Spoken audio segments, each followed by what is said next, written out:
Bonjour, c'est Nico sur Road Story. Aujourd'hui, on vous emmène pour notre second épisode des essais spécial Japon.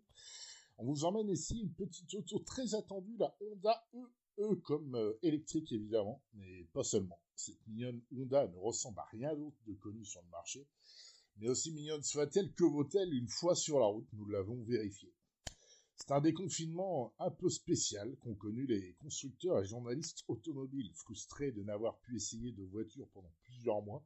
Nous étions tous un peu à la recherche du temps perdu, pour remplir nos rubriques, pour essayer les nouveautés en attente, et pour se revoir aussi, tout simplement. C'est l'association des médias automoto qui s'est saisie du problème, l'AMAM, en convoquant tout ce petit monde pour une séance de retrouvailles et de rattrapage. L'idée était simple: inviter tous les constructeurs et les médias pour organiser une séance d'essai géante. Une manifestation organisée de main de maître, dans une humeur joyeuse parmi les nombreux constructeurs présents. Honda, qui présentait sa I, alors c'est prononcé à l'anglaise, hein, mais c'est une E, chez nous on dirait, pour notre plus grand plaisir. J'étais en effet très curieux de me glisser derrière son volant.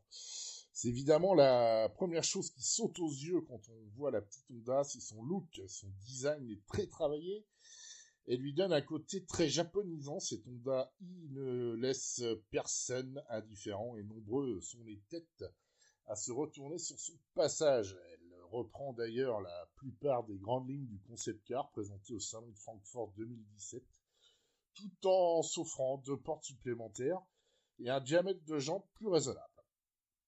À l'intérieur, c'est l'effet surprise assuré, signe qui ne trompe pas tout le monde, y compris les attachés de presse des autres constructeurs demandent à s'asseoir dans cette citadine pour pouvoir voir l'intérieur.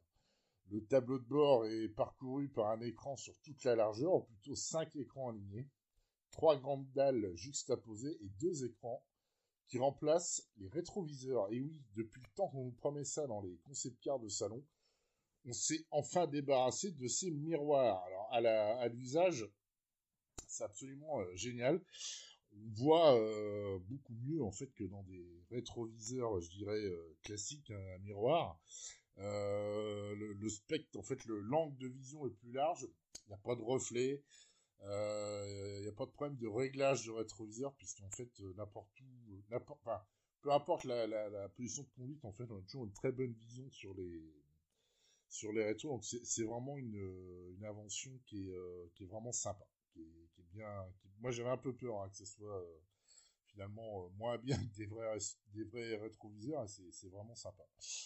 La présentation, elle est à la fois futuriste avec ses immenses dalles et très conventionnelle avec une imitation de bois de plus bel effet et quelques commandes physiques comme par exemple pour la climatisation. Le tout nous plonge dans un salon japonais très agréable, très zen et facile à appréhender. Le temps réduit de l'essai ne nous a pas permis de plonger dans tous les menus et sous-menus, mais nous avons tout de même pu jouer avec le mode aquarium qui transforme le tableau de bord en aquarium géant, avec des petits poissons rouges qui viennent se promener.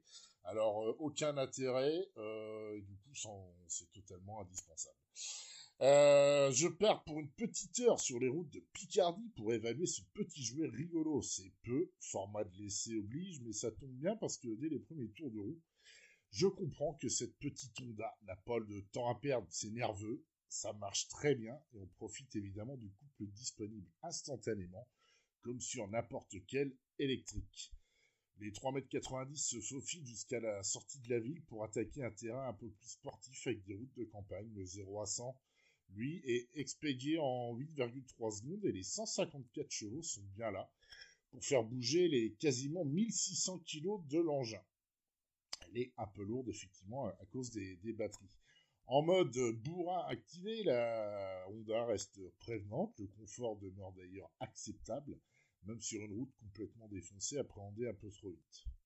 En forçant un peu le trait, la trajectoire s'élargit un peu, à cause d'un train avant un peu débordé par le poids de la voiture.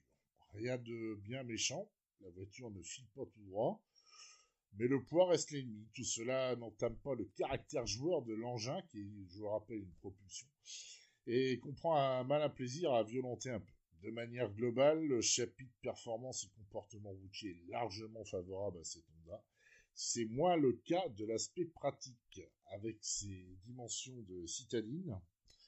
3,90 m, on ne s'attendait pas à des miracles d'habitabilité. Cette spécialité étant plutôt réservée à la jazz, bientôt à l'essai aussi sur Rostory. Mais l'espace est un peu juste à l'arrière pour des adultes, en cause de la batterie située sous le plancher qui impose une position un peu bizarre, avec des genoux hauts. Mais le pire n'est pas là, vu la taille du coffre, 170 décimètres cubes. Vous devrez choisir entre passagers et bagages. Le Honda nous avait prévenu.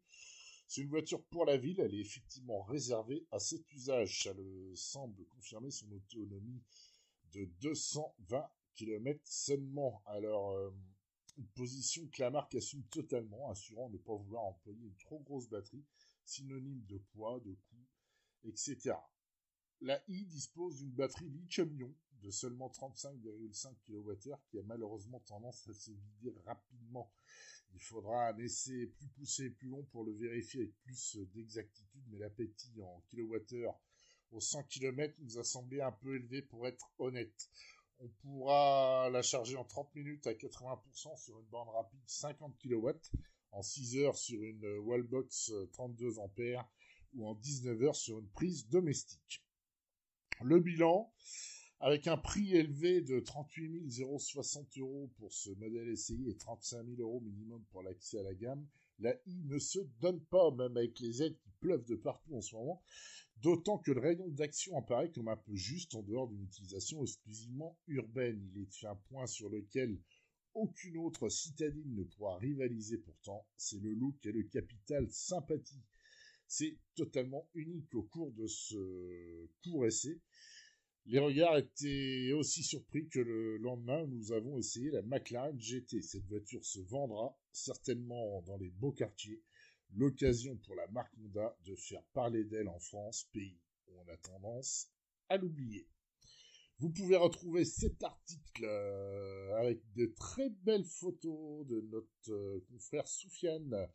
Vous allez voir, elle fait des belles photos de la Honda i sur road-story.com. Merci de nous écouter et de nous lire.